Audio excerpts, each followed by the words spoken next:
2BR02B by Kurt Vonnegut.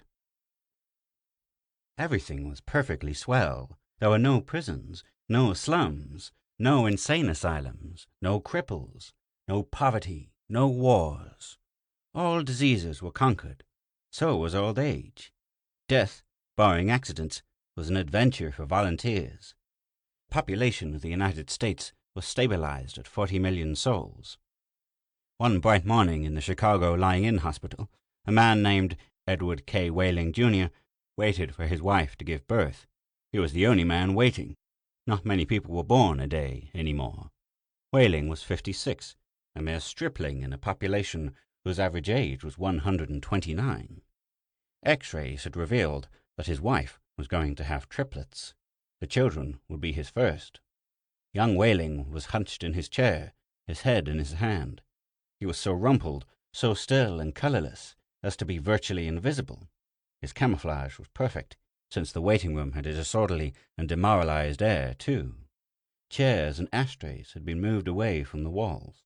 The floor was paved with spattered drop-cloths. The room was being redecorated. It was being redecorated as a memorial to a man who had volunteered to die.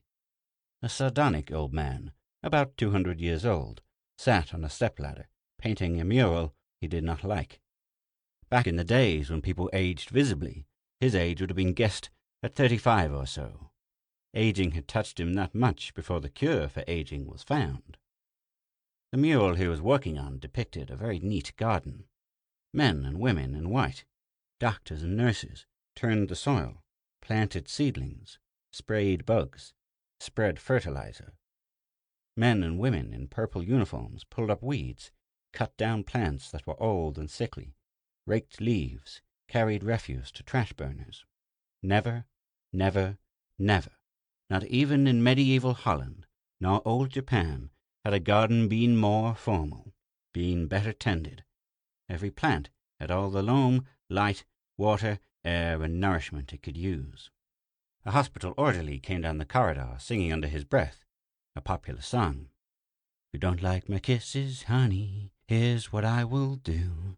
I'll go see a girl in purple, kiss this sad world toodaloo. If you don't want my lovin', why should I take up all this space? I'll get off this old planet, let some sweet baby have my place." The orderly looked in at the mural and the muralist. "Looks so real," he said. "I can practically imagine I'm standing in the middle of it." "What makes you think you're not in it?" said the painter. He gave a satiric smile. "It's called the Happy Garden of Life, you know." "That's good of Dr. Hitz," said the orderly. He was referring to one of the male figures in white, whose head was a portrait of Dr. Benjamin Hitz, the hospital's chief obstetrician. Hitz was a blindingly handsome man. "A lot of faces still to fill in," said the orderly. He meant that the faces of many of the figures in the mural were still blank. All blanks were to be filled with portraits of important people on either the hospital staff or from the Chicago office of the Federal Bureau of Termination. "Must be nice to be able to make pictures that look like something," said the orderly. The painter's face curled with scorn. "You think I'm proud of this daub?" he said. "You think this is my idea of what life really looks like?" "What's your idea of what life looks like?" said the orderly.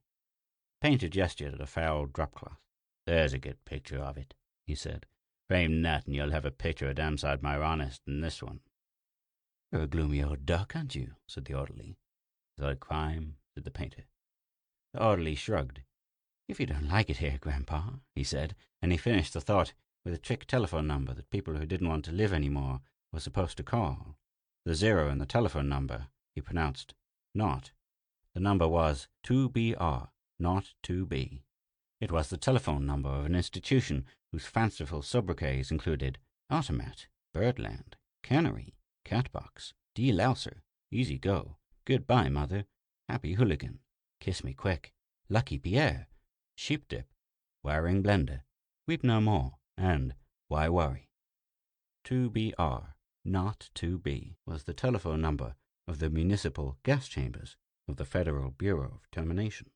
Painter thumbed his nose at the orderly. When I decide it's time to go," he said, "it won't be at the Sheep Dip." "A do-it-yourselfer, eh?" said the orderly. "Messy business, Grandpa. Why didn't you have a little consideration for the people who have to clean up after you?" The painter expressed with an obscenity his lack of concern for the tribulation of his survivors. "The world could do with a good deal more mess, if you ask me," he said. He oddly laughed and moved on. Wailing, the waiting father mumbled something without raising his head, and then he fell silent again. A coarse, formidable woman strode into the waiting room on spike heels. Her shoes, stockings, trench coat, bag, and overseas cap were all purple, the purple the painter called the color of grapes on Judgment Day.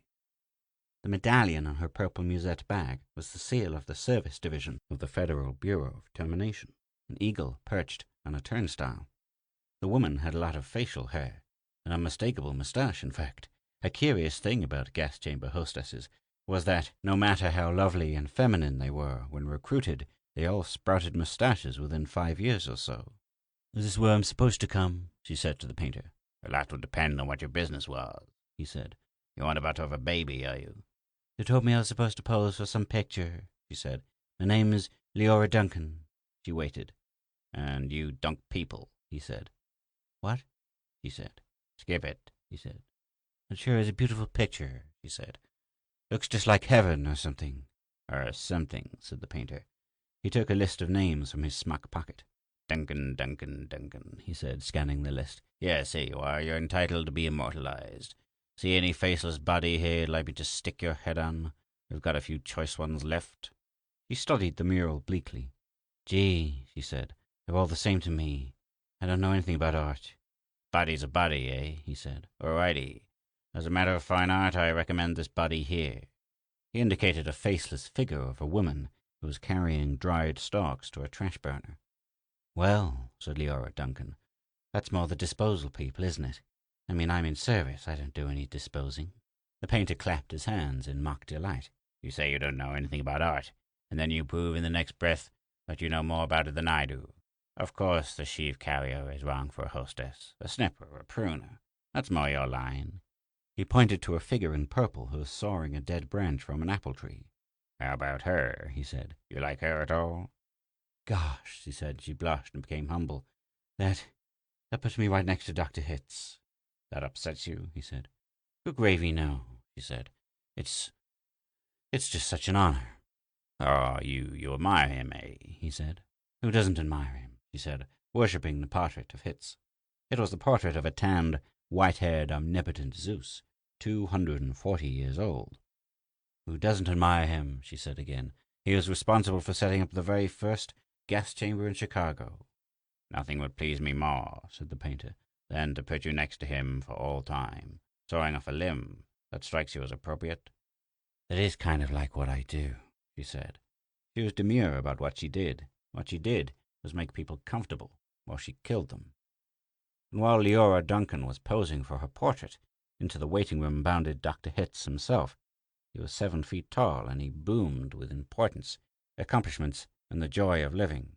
"Well, Miss Duncan," he said, and he made a joke. "What are you doing here?" he said. "This isn't where the people leave, this is where they come in." "We're going to be in the same picture together," she said shyly. "Good," said Dr. Hitz heartily. "And say, isn't that some picture?" "I sure am honored to be in it with you," she said. "Let me tell you," he said, "I'm honored to be in it with you. Without women like you, this wonderful world we've got wouldn't be possible." He saluted her and moved toward the door that led to the delivery rooms. "Guess what was just born," he said. "I can't," she said. "Triplets," he said. "Triplets," she said. She was exclaiming over the legal implications of triplets. The law said that no newborn child could survive unless the parents of the child could find someone who would volunteer to die. Triplets, if they were all to live, called for 3 volunteers. "Do the parents have 3 volunteers?" said Leora Duncan. "Last I heard," said Dr. Hitz, "they had 1, and were trying to scrape another 2 up." "I don't think they made it," she said. "Nobody made 3 appointments with us. Nothing but singles going through today, unless somebody called in after I left. What's the name?" "Whaling," said the waiting father, sitting up red-eyed and frowsy. "Edward K. Whaling, Jr. is the name of the happy father-to-be." He raised his right hand, looked at a spot on the wall, gave a hoarsely wretched chuckle. "Present," he said. "Oh, Mr. Whaling," said Dr. Hitz, "I didn't see you." "The Invisible Man," said Whaling. "They just phoned me that your triplets have been born," said Dr. Hitz. "They're all fine, and so is the mother. I'm on my way to see them now." "Hooray!" said Wailing emptily. "You don't sound very happy," said Dr. Hitz. "What man in my shoes wouldn't be happy?" said Wailing. He gestured with his hands to symbolize carefree simplicity. "All I have to do is pick out which one of the triplets is going to live, then deliver my maternal grandfather to the happy hooligan, and come back here with a receipt." Dr. Hitz became rather severe with Wailing, towered over him. "You don't believe in population control, Mr. Wailing?" he said. "I think it's perfectly keen," said Wailing tautly. "Would you like to go back to the good old days, when the population of the earth was 20 billion, about to become 40 billion, then 80 billion, then 160 billion? Do you know what a druplet is, Mr. Wailing?" said Hitz. "No," said Wailing sulkily.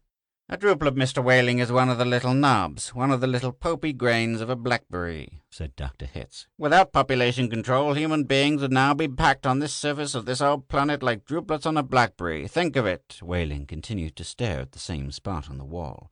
"In the year 2000, said Dr. Hitz, "before scientists stepped in and laid down the law, there wasn't even enough drinking water to go around, and nothing to eat but seaweed, and still people insisted on their right to reproduce like jackrabbits, and their right, if possible, to live forever."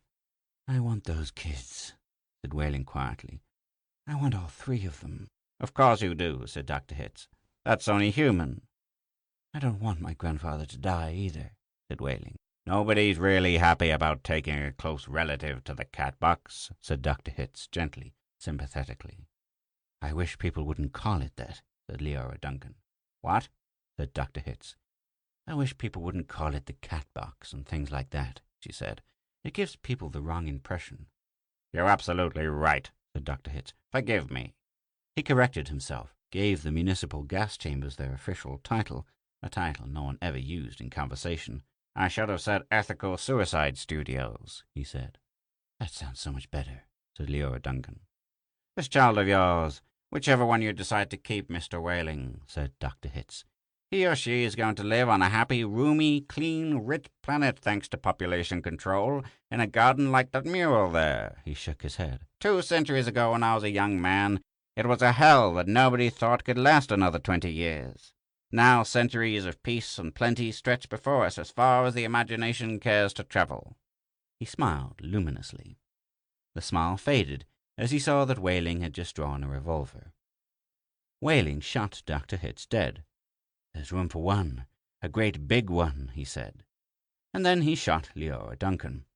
"It's only death," he said to her as she fell. "There, room for 2. And then he shot himself, making room for all 3 of his children. Nobody came running. Nobody, seemingly, heard the shots. The painter sat on the top of his stepladder, looking down reflectively on the sorry scene. The painter pondered the mournful puzzle of life, demanding to be born, and, once born, demanding to be fruitful, to multiply, and to live as long as possible. To do all that on a very small planet that would have to last forever. All the answers that the painter could think of were grim, even grimmer, surely, than a cat box, a happy hooligan, an easy go. He thought of war. He thought of plague. He thought of starvation. He knew that he would never paint again. He let his paintbrush fall to the drop-cloths below. And then he decided he had had about enough of life in the happy garden of life, too, and he came slowly down from the ladder. He took Wailing's pistol, really intending to shoot himself. But he didn't have the nerve. And then he saw the telephone booth in the corner of the room. He went to it, dialed the well-remembered number, 2BR02B. "Federal Bureau of Termination," said the very warm voice of a hostess. "How soon can I get an appointment?" he asked, speaking very carefully. "We could probably fit you in late this afternoon, sir," she said. "It might even be earlier, if we get a cancellation." "All right," said the painter. "Fit me in, if you please." And he gave her his name, spelling it out. "Thank you, sir," said the hostess. "Your city thanks you. Your country thanks you.